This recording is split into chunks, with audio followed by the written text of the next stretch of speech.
My name is Nick Brand. I'm the Director of Corporate Programs at the Chicago Council on Global Affairs, and thank you all for joining us this evening. I'd like to take this opportunity to welcome George Friedman to the Chicago Council. I believe it's his first time here, so thank you so much for being with us. No place is really Pacific for very long. I mean, neither the United States, we have constant wars, okay? Europe will, I suspect, not return to the 31 years, but it will return to humanity. They will have their wars, they will have their peace, they will live their lives. It will not be 100 million dead, but the idea of the European exceptionalism, I think, is the one suffering the first death. There will be conflict. There was conflict in Yugoslavia, and there's certainly conflict now in Ukraine. As to the relationship to the United States, we no longer have a relationship with Europe. We have a relationship with Romania, we have a relationship with France. There is no Europe to have a relationship with. Yes, the gentleman in the fourth row over here. Excuse me. Is Islamic extremism really the major threat to the United States? And will it die on its own, or will it keep growing? It is a problem to the United States. It is not an existential threat. It has to be dealt with, but it has to be dealt with proportionately. We have other foreign policy interests. So, the primordial interest of the United States, over which for a century we have fought wars, the First, Second Cold War, has been the relationship between Germany and Russia, because united they are the only force that could threaten us, and to make sure that that doesn't happen. Yes, right here in the middle, please. Mr. Friedman, thank you for your analysis. Very much appreciated. If you are in Ukraine right now, what do you do? Do you look to Europe, or do you look to yourself? Where do you look? What's next for Ukraine? Well, the first question you ask yourself, are you a Ukrainian speaker or a Russian speaker? Because Ukraine contains both. The Ukrainians do not want a federation. What you do, if you're a Ukrainian, is essentially reach out to the only country that will help you, which is the United States. Last week, 10 days ago, General Hodges, Commander U.S. Army Europe, visited Ukraine. He announced that U.S. trainers would now officially be coming, not just unofficially coming. He actually pinned medals on Ukrainian fighters, which by protocol of the military is not the way. Foreigners don't get to pin on, medals. But he did, showing that this was his army. He then left and in the Baltics announced that the United States would be pre-positioning armor, artillery, and other equipment in the Baltics, Poland, Romania, and Bulgaria, which is a very interesting point. So the United States, and now yesterday the United States announced that it would be sending weapons. Tonight, of course, they denied it, but they are. The weapons will go. In all of this, the United States has acted outside the context of NATO. Because NATO has to have a 100% vote. Any one country can veto anything. And the Turks will veto it just for giggles. The point is that the United States is prepared to create a cordon sanitaire around Russia. Russia knows it. Russia believes that the United States intends to break the Russian Federation. I think that, as Peter Lorre put it, we don't want to kill you, we just want to hurt you a little bit. Either way, we are back in the old game. And if you go ask a Pole or a Hungarian or a Romanian, they live in a totally different universe from a German. And they live in a totally different universe from a Spaniard. So there is no commonality in Europe. But if I were a Ukrainian, I would do exactly what they're doing. Try to draw the Americans in. Next question, please. Yes, all the way in the back there.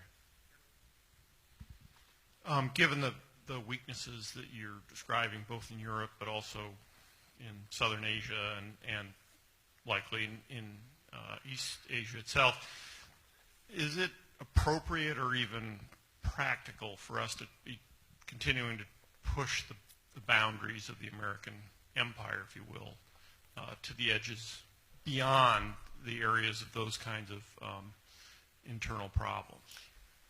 The United States has a fundamental interest. It controls all the oceans of the world. No power has ever done that. Because of that, we get to invade people and they don't get to invade us. It's a very nice thing.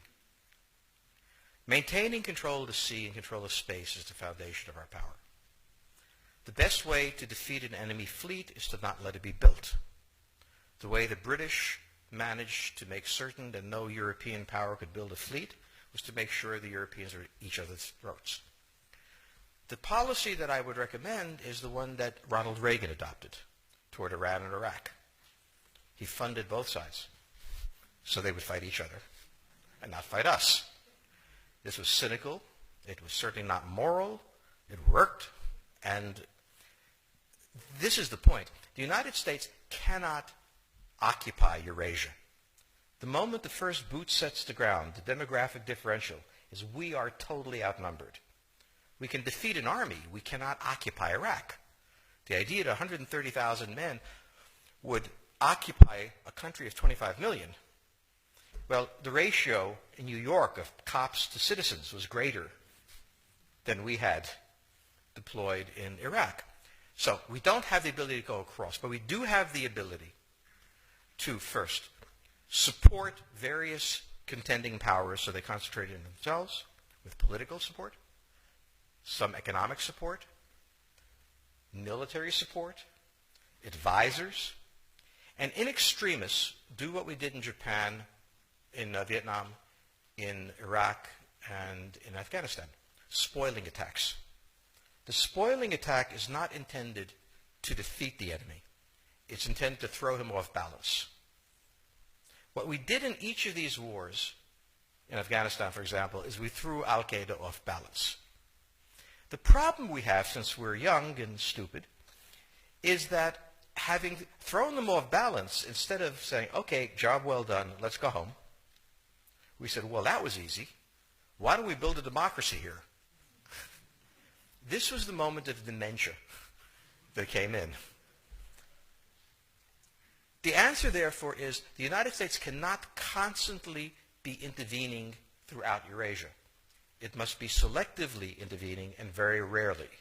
That is the extreme moment. We cannot, as the first step, send American troops. And when we send American troops, we have to clearly understand what the mission is, limit it to that, and not develop all sorts of psychotic fantasies. So hopefully we've learned that this time. It takes a while for kids to learn lessons.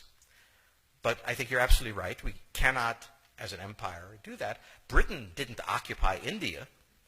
It took various Indian states and turned them against each other and provided some British officers for an Indian army. The Romans did not send vast armies out there. It placed kings like, various kings it created under the emperor, and those kings were responsible for maintaining the peace. Pontius Pilate was an example. So empires that are directly governed by the empire, like the Nazi Empire, fail. No one has that much power. You have to have a level of cleverness. However, our problem is not yet that. It is actually admitting that we have an empire. So we haven't even gotten to that point where we don't think we can kind of go home and it'll be over and done. And so we're not even ready for chapter 3 of the book. We are a very young empire. We don't even want to think about being an empire. We want to go home and, have libertarian dreams. It won't happen. We have time for maybe one more question. We've taken a lot of questions from men this evening. Are there any women in the question that would like a... Yes, the Consul General from Croatia. Croatia. Stephen Hughes, the Consul General Yes, from Croatia. I think as a student of history, you'd remember we lived in personal union for 700 years or so. And people speak of Yugoslavia, they never speak of Croatia and Hungary spending 7 centuries together. Sorry, this was a digression. Is it in the U.S. interest to dispense with Russia as a European power? I'm just curious, how do you foresee the architecture once it implodes? What will happen? It's a frightening scenario. Can you tell us a bit more? Well, remember the structure of Europe. From St. Petersburg to Rostov, you draw a line. To the west of it is the European peninsula. To the east is Russia. No one has ever permanently occupied Russia. But Russia has always moved westward. Now it's its furthest point east. The line, incidentally, is roughly the border of the Baltics, Belarus, and Ukraine. The question on the table for the Russians is, will they retain a buffer zone that's at least neutral? Or will the West penetrate so far in the Ukraine that they're 70 miles away from Stalingrad and 300 miles away from Moscow? For Russia, the status of Ukraine is an existential threat. And the Russians cannot let go. For the United States, in the event that Russia holds onto the Ukraine, where will it stop? Therefore, it's not an accident that General Hodges, who's been appointed to be blamed for all of this, is talking about prepositioning troops in Romania, Bulgaria, Poland, and the Baltics. This is the intermarium, from the Black Sea to the Baltic, that Pilsudski dreamt of. This is the solution for the United States. The issue to which we don't have the answer is, what will Germany do? So the real wild card in Europe is that as the United States builds its cordon sanitaire, not in Ukraine but to the west, and the Russians try to figure out how to leverage the Ukrainians out, we don't know the German position. Germany is in a very peculiar position. Its former Chancellor, Gerhard Schroeder, is on the board of Gazprom. They have a very complex relationship to the Russians. The Germans themselves don't know what to do. They must export. The Russians can't take up the export. On the other hand, if they lose the free trade zone, they need to build something different. For the United States, the primordial fear is Russian capital, Russian technology, German technology and German capital, Russian natural resources, Russian manpower, as the only combination that has for centuries scared the hell out of the United States. So how does this play out? Well, the U.S. has already put its cards on the table. It is the line from the Baltics to the Black Sea. For the Russians, their cards have always been on the table.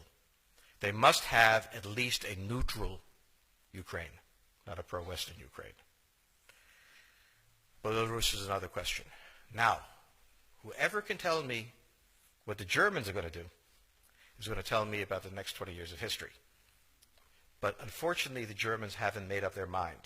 And this is the problem of Germany always. Enormously economically powerful,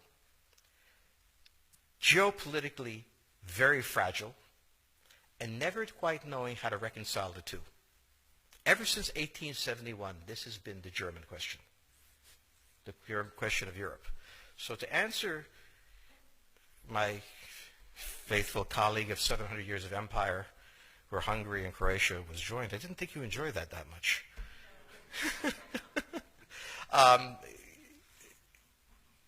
Think about the German question, because now it's coming up again. That's the next question that we have to address. And we don't know how to address it. We don't know what they're going to do. And unfortunately, that's all we have time for this evening.